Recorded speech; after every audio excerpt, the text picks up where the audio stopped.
Senhoras e senhores, boa noite.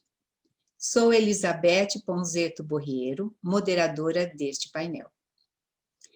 Falo da cidade de Jundiaí, São Paulo, e em nome do presidente do 2º Congresso Internacional Online de Obiose, senhor Leonardo Faria Jefferson de Souza, terceiro vice-presidente da Sociedade Brasileira de Obiose, registramos e agradecemos a presença virtual do presidente da Sociedade Brasileira de Obiose, senhor Hélio Jefferson de Souza, e dos senhores vice-presidentes, senhora Selene Jefferson de Souza e senhor Jefferson Henrique de Souza. Damos a todos as nossas boas-vindas. O tema desta palestra é Hino Nacional Brasileiro, uma incrível história de 200 anos, e será desenvolvida pelo senhor Carlos Eduardo Martini Leister. O palestrante nasceu na cidade de Campinas, São Paulo, e mora em Brasília desde 1983. É analista de sistemas e membro da Sociedade Brasileira de Obiose desde 1988. Neste momento, damos ao senhor Carlos Martini Leister as boas-vindas. Bem-vindo, senhor Carlos. Obrigado, senhora Elizabeth. Boa noite a todos. Boa noite. Bom, desejo uma excelente palestra e que esse maravilhoso tema de 200 anos traga muita inspiração para nós. Boa apresentação. Boa noite. Eu quero agradecer a oportunidade deste momento de estar apresentando um tema tão importante, tão vibrante no encerramento do 2º Congresso Internacional Online de Obiose. E ainda mais porque daqui a pouco, mais de um ano, o Hino Nacional Brasileiro vai completar um século, mas será um século de sua oficialização em 1922. E o que vocês vão ter oportunidade de conhecer hoje vai ser uma história incrível que começa 100 anos antes de 1922, ou seja, antes do nosso hino ser o hino oficial. Eu vou falar aqui, além de alguns fatos históricos pouco conhecidos, mas de uma forma indireta, eu vou falar sobre questões que envolvem cultura e principalmente brasilidade, que é um valor muito importante, mas muito pouco exaltado. Quando eu digo brasilidade, é no sentido de qualidade daquilo que é brasileiro, daquilo que pertence ao Brasil, à nação e à pátria, naturalmente sem qualquer conotação político-partidária. Vão ser narrados fatos históricos curiosos do período de 1822 até 1922, sendo que alguns parecem até transcendentes. Eu vou falar de personagens ilustres que tiveram um papel direto ou indireto, consciente ou inconsciente, numa teia de conexões que pode ter insuflado ou inspirado uma série de acontecimentos, até nós chegarmos ao que temos hoje como nosso mais empolgante símbolo nacional. Afinal de contas, o hino nacional nos enche de esperança e de orgulho, não é verdade? Principalmente na Copa do Mundo e nas competições esportivas em que o Brasil é representado. Ele é o estímulo antes do desafio de uma disputa e também o orgulho na hora de subir ao pódio. Essa apresentação vai ser dinâmica e com alguns trechos musicais para dar uma ideia da grandiosidade dessa epopeia que foi a história do nosso hino nacional. Então, vamos começar?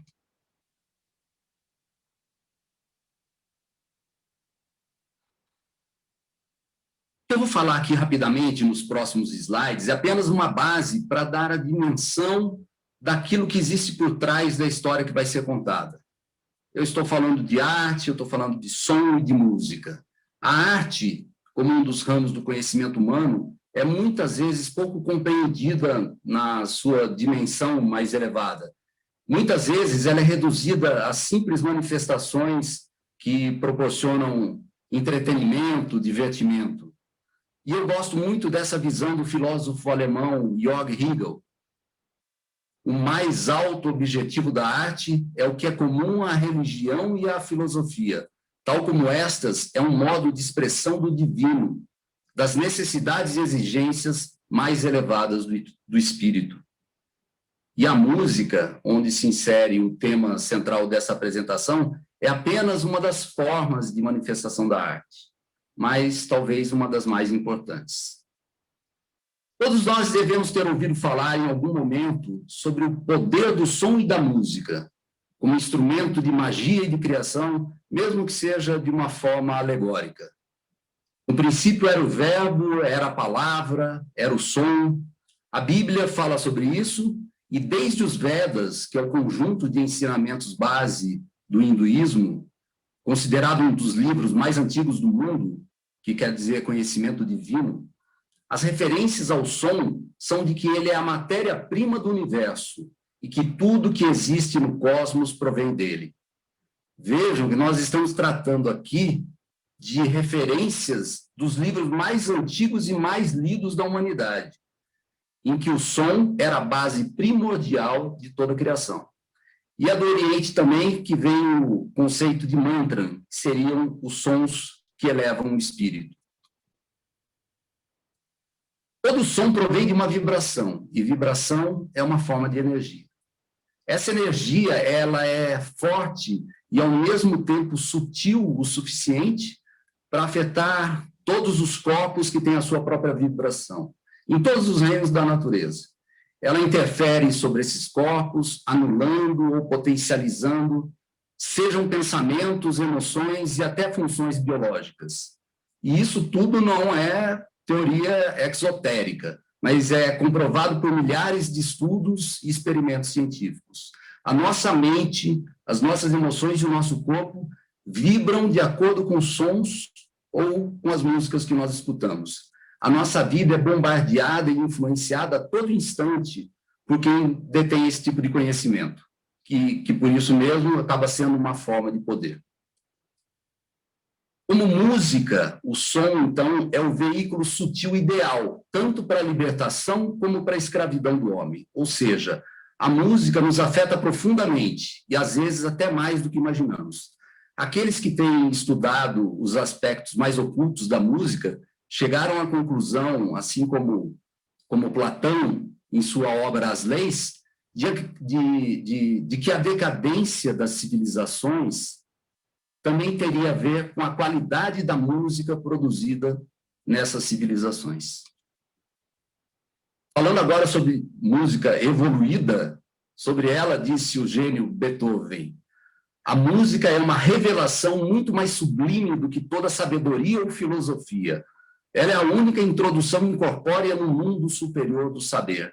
Esse mesmo mundo que rodeia o homem, cujo significado interior não se percebe por conceitos reais. A parte formal daquela é simplesmente o veículo necessário que revela, por meio de nossos sentidos, a vida espiritual. Segundo Beethoven, então, pode-se inferir que a música é um instrumento que pode propiciar um novo estado de consciência. Passada essa introdução, então, vamos ouvir agora uma música que poucas pessoas conhecem.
Essa música, ela não é um hino nacional. Ela se chama Marcha Solene e foi composta por um norte-americano no meio do caminho, nessa linha do tempo de 200 anos, e que acabou por deixar essa história ainda mais vibrante e emocionante. Estou falando de Louis Moreau Gottschalk. Ele nasceu em 8 de maio de 1829, em Nova Orleans. Aos 3 anos de idade, Gottschalk teve sua primeira experiência inusitada com o piano, e a sua família descobriu que ele era um prodígio. Quando ele fez 13 anos, a sua família o enviou para a Europa para aprimorar os seus estudos. Em Paris, ele era amigo dos jovens Bizet e Saint-Saëns. Em suas apresentações, ele tinha na plateia Liszt e Chopin. Chopin até disse que ele seria o rei dos pianistas. Ele foi aluno de Berlioz. E Berlioz foi um compositor francês que, por sua vez, ele teve uma influência fundamental para o desenvolvimento do romantismo, especialmente em compositores como Wagner, Liszt, Strauss, entre outros. E, por falar em Berlioz, a Marselhesa, que é o hino da França, e adotado depois de 1792, com a queda da Bastilha, e que insuflou a população da época para a derrubada da monarquia, a Marselhesa foi proibida diversas vezes pelo seu estímulo revolucionário e violento. E foi aí que Berlioz, em 1830, fez rearranjos para suavizar um pouco aquela música. E curioso é o fato de que o hino brasileiro possui a mesma linha melódica da Marselhesa. Gottschalk foi considerado o primeiro pianista estadunidense de renome internacional. Sua fama cresceu tanto que ele era considerado um superstar do século XIX. Ele compôs cerca de 130 obras entre fantasias, arranjos e paráfrases virtuosísticas. Depois da sua morte, ele foi considerado o precursor do nacionalismo das Américas, como nós vamos ver. Em 1854, Gottschalk retornou aos Estados Unidos e fez cerca de 400 concertos. Ele se transformou num viajante incansável. Chegava a fazer turnês de 14 meses, tendo andado cerca de 140 mil quilômetros, usando diligência, trem e barco a vapor. Ele viajou por quase todos os Estados Unidos e também se apresentou no Canadá, no México e em Cuba. Como discípulo de Berlioz, de quem Gottschalk tomou gosto pelos concertos de gigantescas proporções, ele levou sua paixão pela música às cidades de fronteira, aos campos de mineração e até nas frentes de batalha durante a Guerra Civil Americana. Ele movimentava mais de 1000 executantes, entre regentes e instrumentistas, cantores e equipe. Imaginem essa logística toda naquela época. Uma de suas obras mais famosas no seu país foi Union, uma peça de batalha para solo de piano, com cerca de 8 minutos, com arranjos maravilhosos sobre diversas músicas folclóricas americanas. E ele dedicou essa música ao general McClellan, que foi um importante comandante das tropas dos Estados do Norte contra os Estados do Sul durante a Guerra Civil Americana. Vamos ouvir um pequeno trecho.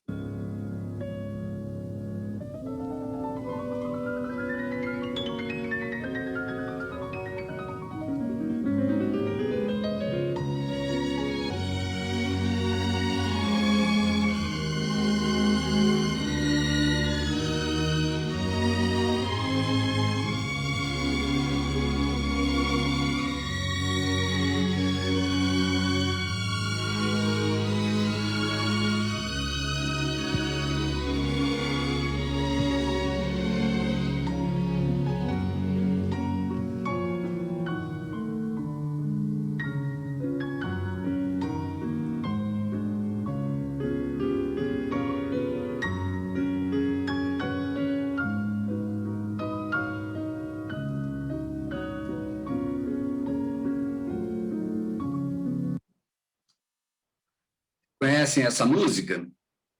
Parece um hino americano, não é?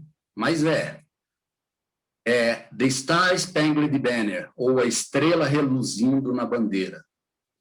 Ela era conhecida originalmente como Anacreon in Heaven, e era uma canção de taberna inglesa, considerada de autoria de John Stafford Smith, composta entre 1770 e 1775.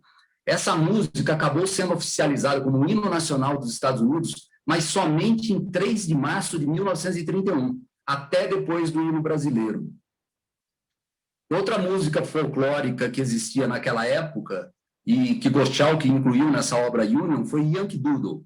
É uma música muito fácil de ser tocada, e vejam só no que ele transformou.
Vocês repararam no final dessa música um som também conhecido? Parecem acordes do hino nacional brasileiro, não?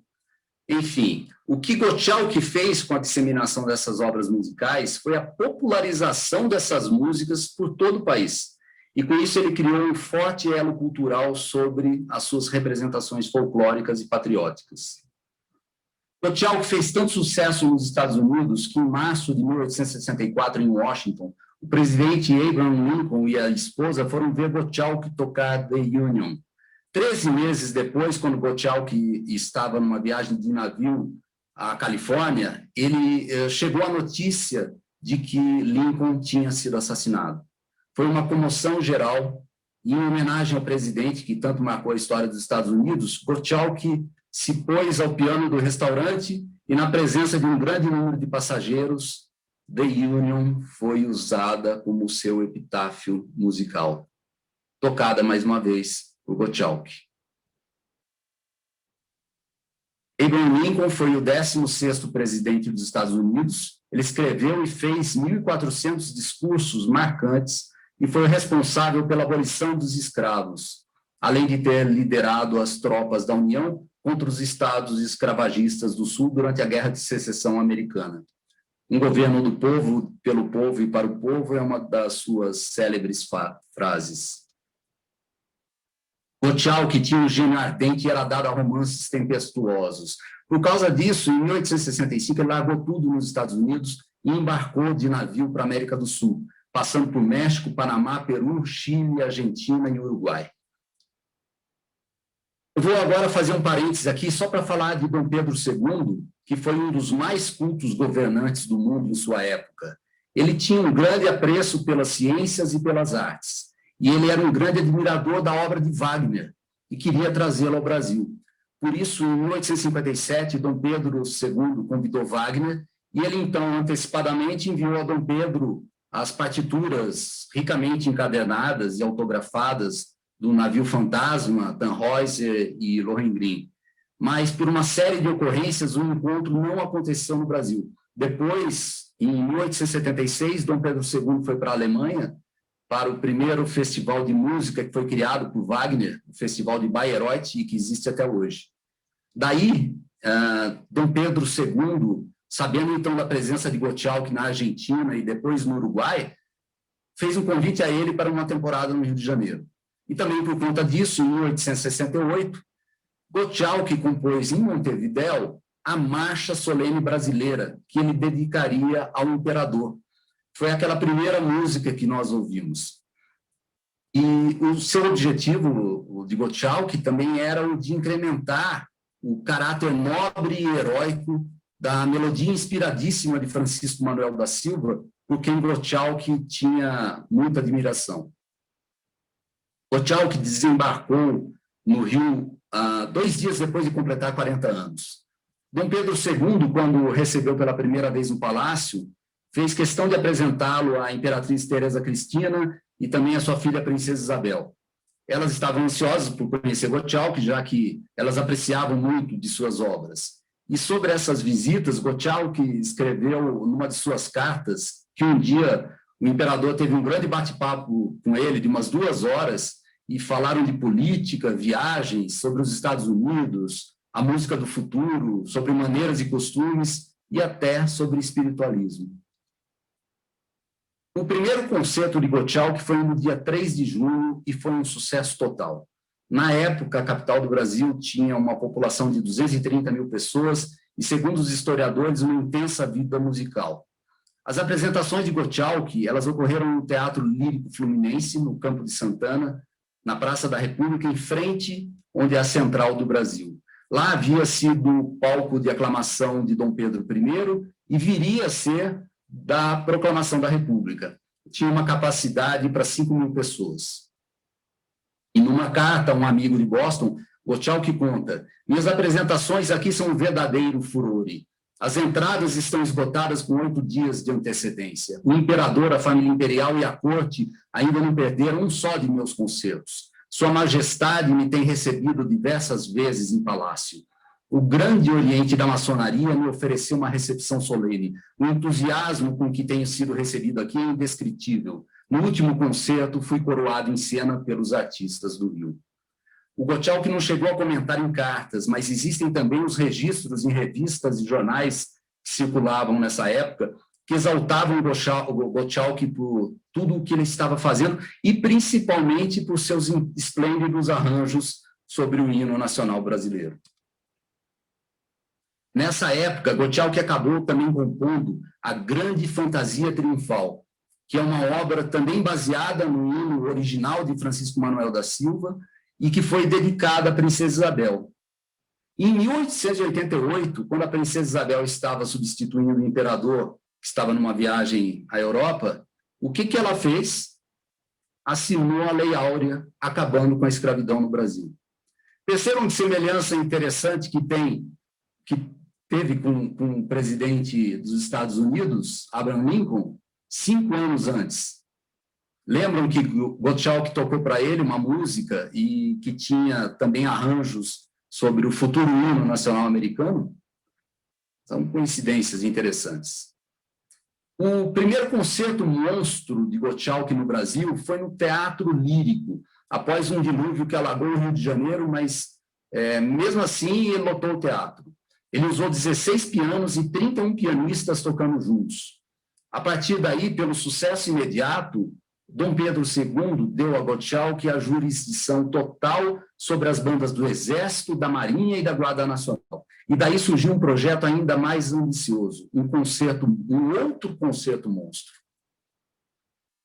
Esse segundo concerto monstro foram utilizados entre diversos instrumentos, 82 tambores, 16 bombos, 11 flautins, 60 trompetes, 50 tubas de trompas, 55 cordas, 6 flautas, 65 clarinetas, 55 bombardinos, além de vários pianos. E tudo isso tocado por 9 bandas da Guarda Nacional, uma banda do Exército, uma banda do Arsenal de Guerra, uma orquestra de 70 professores, 2 orquestras alemãs, um total que envolvia 650 músicos.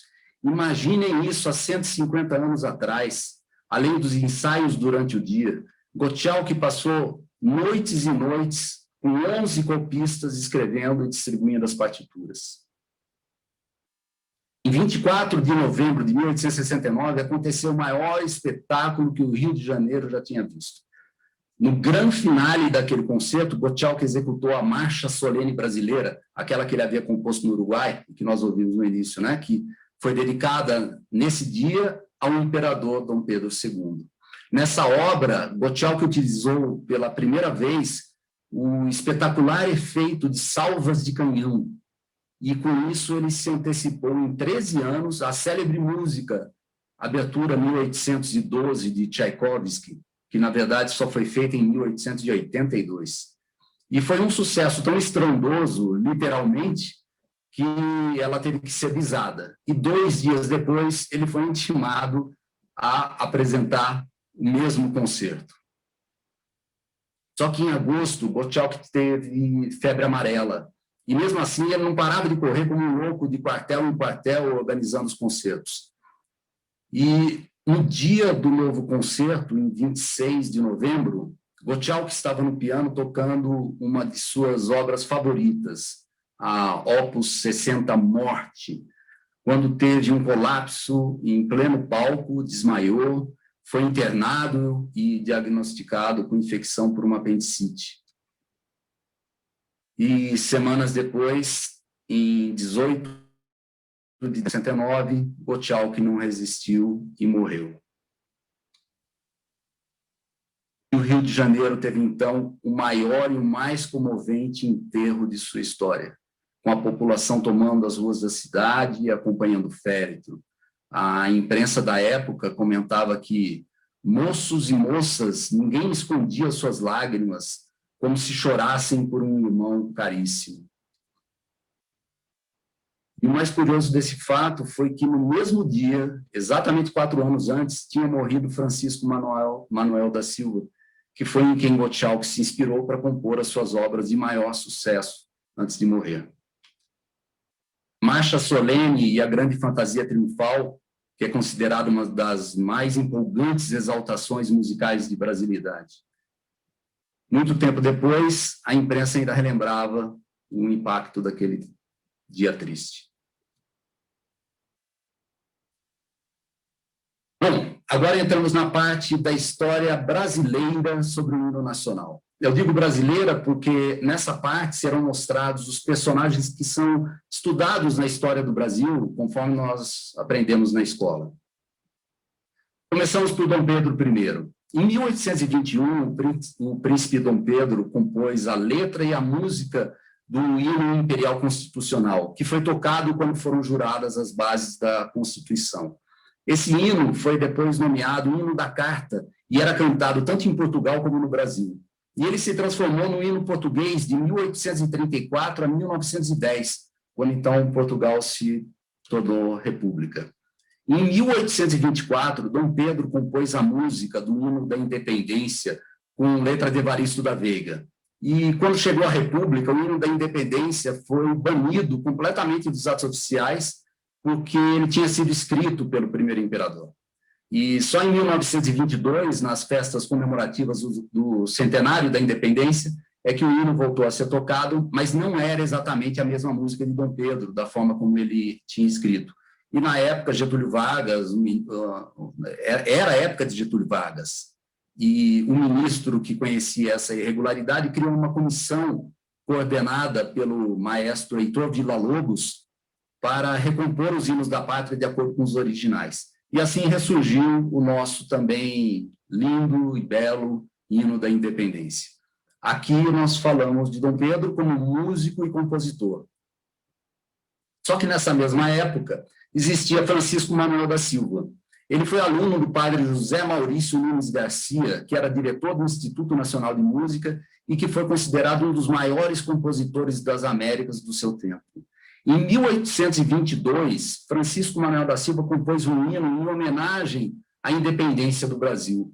E em 1831, ele alterou esse seu hino original e apresentou o hino 7 de abril, em homenagem a Dom Pedro I, e foi na ocasião da sua abdicação. A música, que continha versos de Ovídio Saraiva, ela foi apresentada pela primeira vez na festa de despedida de Dom Pedro I. E como a letra de Ovídio Saraiva era ofensiva aos portugueses, ela deixou de ser usada. Aí, então, em 1837, essa nova partitura de Francisco Manuel da Silva passou a ser executada em todas as solenidades públicas. E em 1841, no Teatro São Pedro de Alcântara, ela foi usada na coroação de Dom Pedro II, mas com outros versos de um outro autor desconhecido. E depois ela passou a ser considerada o hino do Império, mas sem letra. E agora chegou a vez de Antônio Carlos Gomes, meu xará e conterrâneo de Campinas. Francisco Manuel da Silva era o diretor do Instituto Nacional de Música e apresentou o seu aluno, Carlos Gomes, ao imperador Dom Pedro II. O Francisco Manuel foi quem regeu a primeira ópera de Carlos Gomes, Noite no Castelo, em 1861. Isso foi lá no Teatro Lírico. Em setembro de 1863, Carlos Gomes concluiu a sua ópera lírica Joana de Flandres, que também foi apresentada no Teatro Lírico, e essa obra Carlos Gomes dedicou ao seu mestre Francisco Manuel da Silva. Por esse trabalho, o imperador Dom Pedro II resolveu mandar Carlos Gomes para um aperfeiçoamento na Itália. E na Itália, Carlos Gomes ele acabou produzindo a sua obra mais conhecida, o Guarani. Essa obra ela foi baseada no romance de José de Alencar, e que é considerado o romance da formação da nacionalidade brasileira.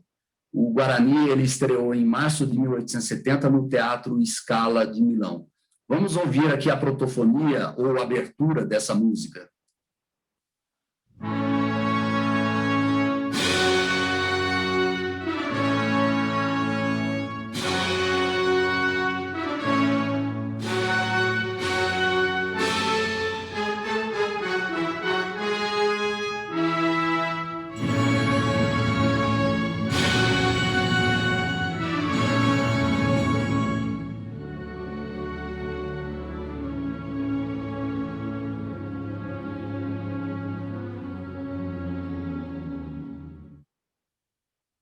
Bonita, né? O Luigi Chiafarelli era um pianista e maestro ítalo-brasileiro que viveu naquele período.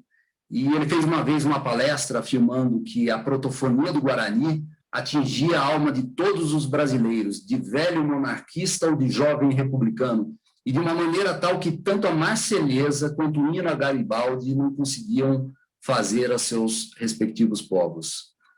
E ele deu a real dimensão do sucesso ruidoso do Guarani, lembrando que milhares de bandas musicais, municipais e particulares, e as 100 bandas militares da Itália tocavam quase diariamente a protofonia do Guarani. Na estreia brasileira do Guarani, o Brasil vivia um nacionalismo exacerbado. E por quê? Porque um ano antes, o Rio de Janeiro tinha ido ao delírio com Gottschalk. E a estreia do Guarani no Brasil, ela aconteceu no mesmo Teatro Lírico, em 2 de dezembro de 1870, contando com a presença do imperador Dom Pedro II, que fazia aniversário naquele mesmo dia. A protofonia ela é utilizada no rádio no Brasil desde 1938, no programa Voz do Brasil. Ele foi criado no governo de Getúlio Vargas e tinha o nome original de Hora do Brasil. Chegamos agora em 15 de novembro de 1889, quando o Marechal Deodoro da Fonseca proclamou a República. O Dom Pedro II ele aceitou com certa naturalidade o golpe, e quando ele foi desterrado do Brasil rumo à Europa, ele ainda desejou ardentes votos por grandeza e prosperidade ao novo regime. O ex-imperador e a sua família foram levados nessa viagem por 2 navios da Marinha do Brasil.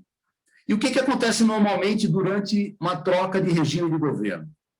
Trocam-se ou destroem-se todos os símbolos nacionais para romper com o vínculo com o passado. E o primeiro símbolo a ser trocado, 4 dias depois, foi a bandeira do Brasil. E é por isso que se comemora a sua data em 19 de novembro. E nesse período, o povo que estava entusiasmado com a ideia de liberdade acabou usando a Marselhesa, olha ela aí de novo, como um hino provisório, isso por cerca de 2 meses. E o que o governo provisório fez? Ele ofereceu 20 mil contos de réis a Carlos Gomes para que ele compusesse um novo hino nacional. E o que Carlos Gomes fez? Ele falou somente, não posso. Isso acabou colocando os novos governantes no embaraço. E aí, assim, dias depois, foi lançado um concurso público para a escolha do hino nacional para marcar a República. E alguns anos depois, numa festa no Palácio Republicano, estavam conversando com Carlos Gomes sobre vários assuntos e surgiu o fato histórico de 15 de novembro e sobre ele não ter aceito o novo hino.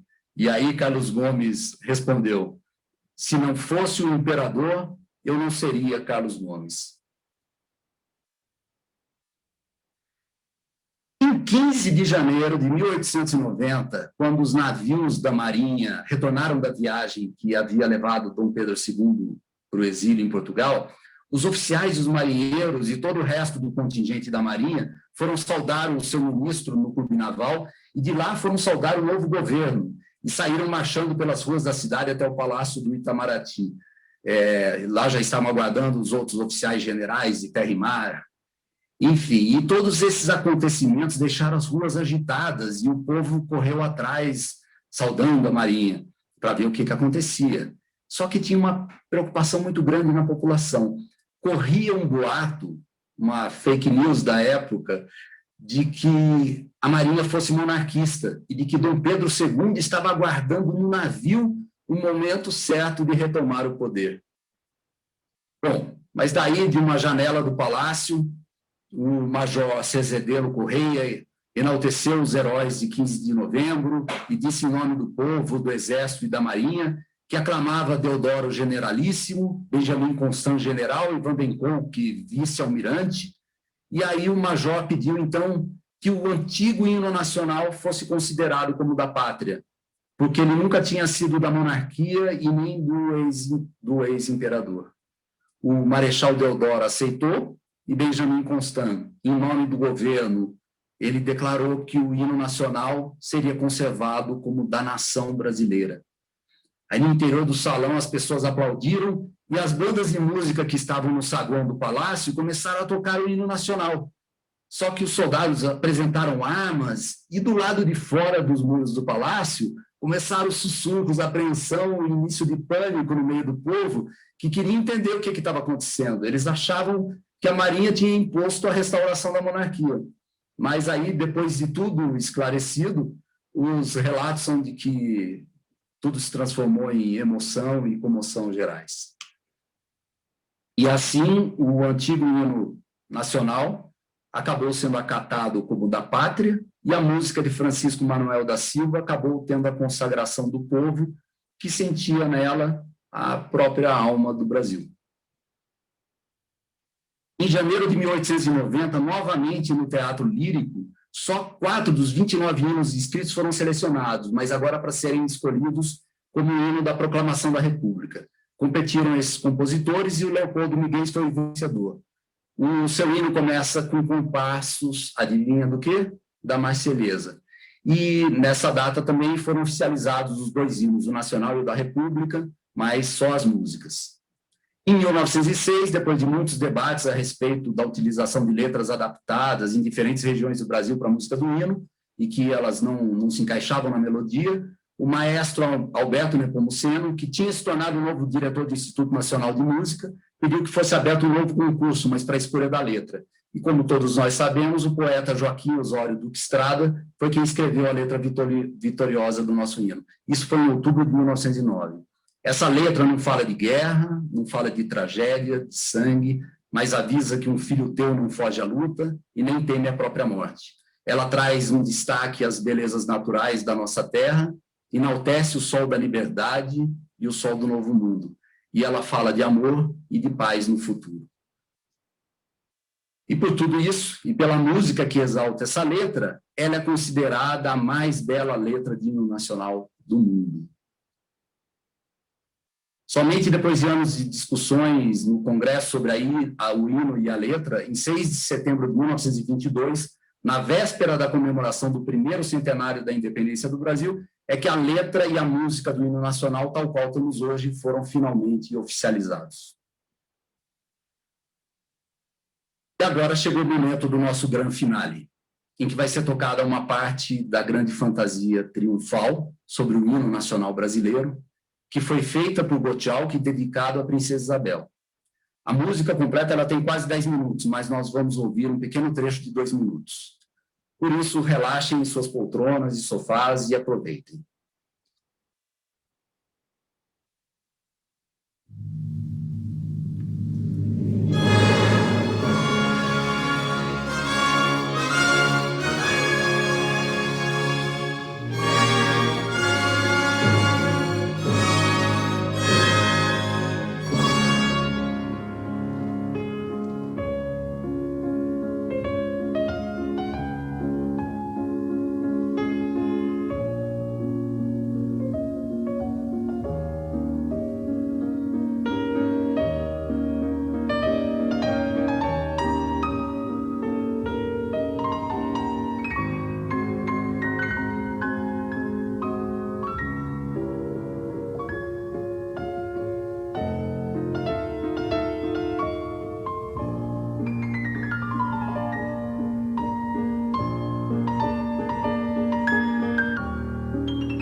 Tocante, não? E vejam que não foi só música e história que foi falado aqui, mas também de política, de valores, de brasilidade, de espiritualidade, de realizações. E nós vimos aqui um pouco sobre a vida de dezenas de pessoas, estas as mais ilustres, como se uma grande teia a interconectasse através de um novo elemento, o tempo. O ser humano, ele não percebe no presente o quão importante ele está sendo para a história sua e para a história geral em si. Só depois de um certo tempo, quando o presente se tornou passado, se torna história, é que fica mais fácil analisar e dar uma dimensão, um valor àquilo que se passou. A minha percepção é que todos os personagens que foram hoje citados não tinham a ideia da dimensão dos seus atos para aquilo que nós vivemos hoje. Será que Gottschalk sabia do impacto que ele traria para a alma de um país inteiro, além da sua fama? Será que Francisco Manuel da Silva, Carlos Gomes, Dom Pedro II e o próprio Marechal Deodoro imaginavam quão perene e potente seria o impacto que eles faziam ou interferiam em relação a uma simples música? O que será que existe mais por trás do nosso belo hino? O que será que vibra quando se executa o hino nacional brasileiro?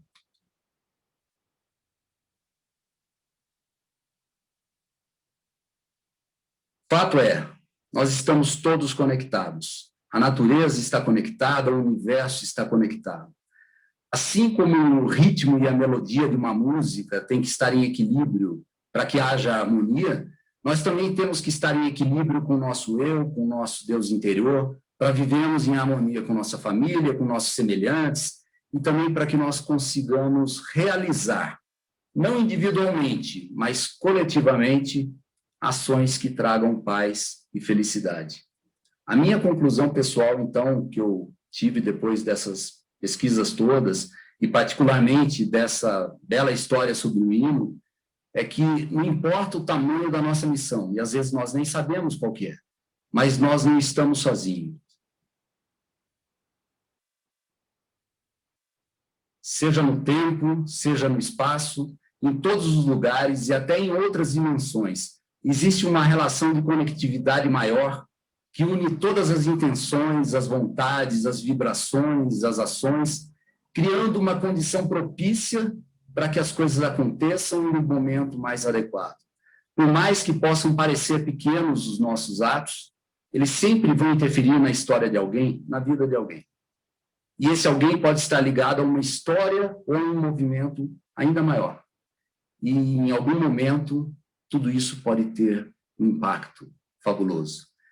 E, assim, anos depois, mesmo que nós não estejamos mais envolvidos com isso, mesmo que nós não estejamos aqui, pode ser que os nossos elos dessa corrente, dessa teia, eles tenham feito a diferença numa conexão maior para uma realização importante ou um outro acontecimento belíssimo, esse grande concerto universal. Obrigado pela participação.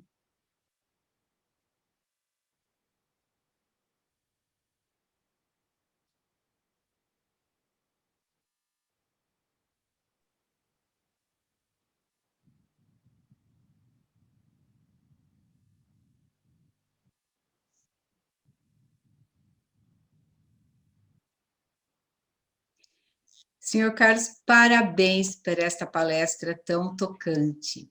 Obrigada por esse momento. Eu que agradeço. Senhoras e senhores, iniciaremos neste momento a sessão de perguntas e respostas que foram previamente selecionadas com respeito ao tema que o senhor Carlos nos passou. Então, senhor Carlos, temos aqui algumas perguntas e teremos um tempo para respostas.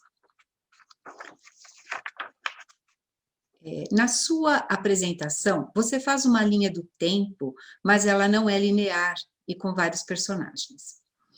Poderia nos alinhar com a história de Gottschalk, como ela se encaixa no meio da história do hino nacional?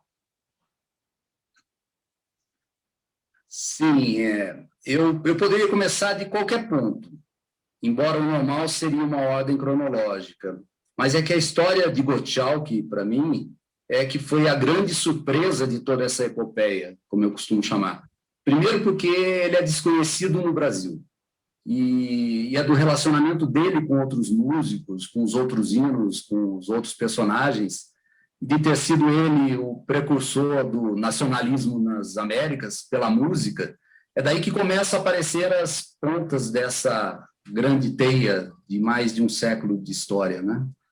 E aí começa a fazer sentido as conexões com a história do Brasil nos diversos momentos.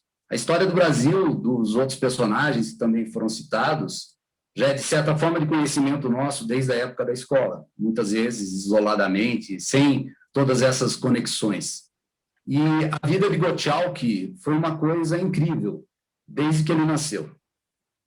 Se eu tivesse mais tempo, eu contaria outros fatos que daria para transformar até num filme de aventuras.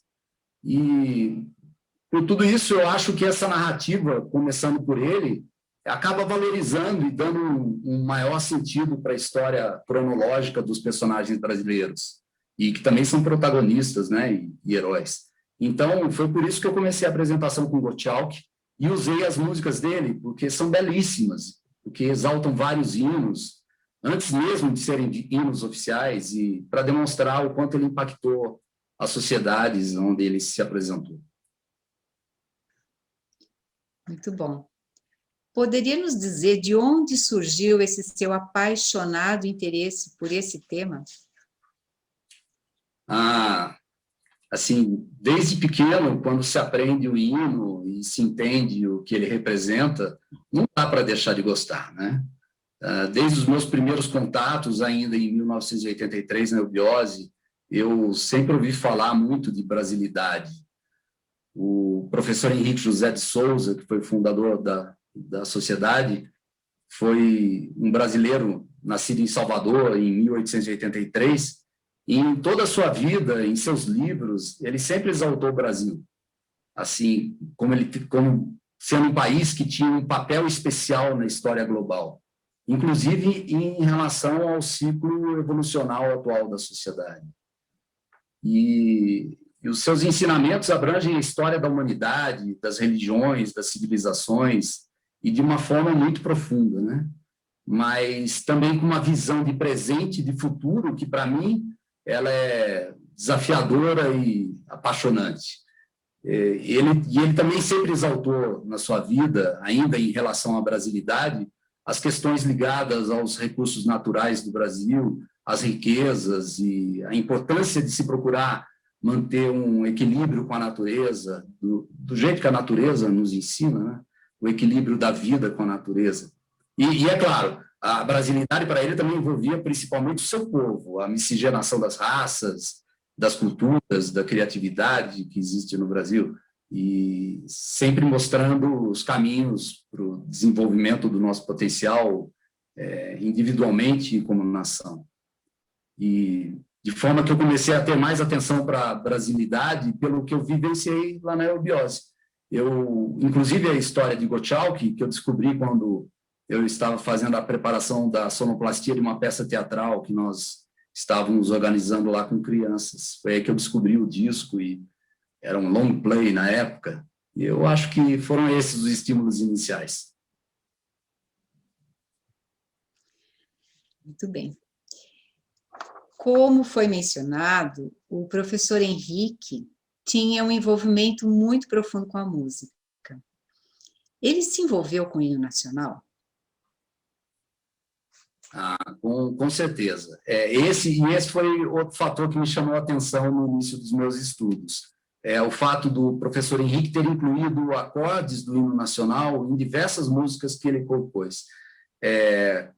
Como você falou, ele sempre teve um dom admirável para a música. Ele conseguia tocar vários instrumentos, mesmo sem ter tido uma educação musical formal. E no piano, que era o seu instrumento preferido, ele reproduzia, mesmo sem partituras, reproduzia a obra de grandes compositores. E ele considerava Wagner e Beethoven os maiores gênios da música, mas também outros, claro. E ele também compunha músicas, ele compunha hinos e mantras, e que normalmente são utilizados em atividades internas da eubiose, para meditação, para eventos sociais, cívicos e cerimoniais. E nos eventos cívicos e sociais da eubiose, o hino nacional é tocado com uma compreensão do seu significado, que, para mim, além do fato de ser um símbolo nacional, mas também por englobar todas essas outras questões que envolvem brasilidade, ele passou a ter um valor muito maior, diferenciado.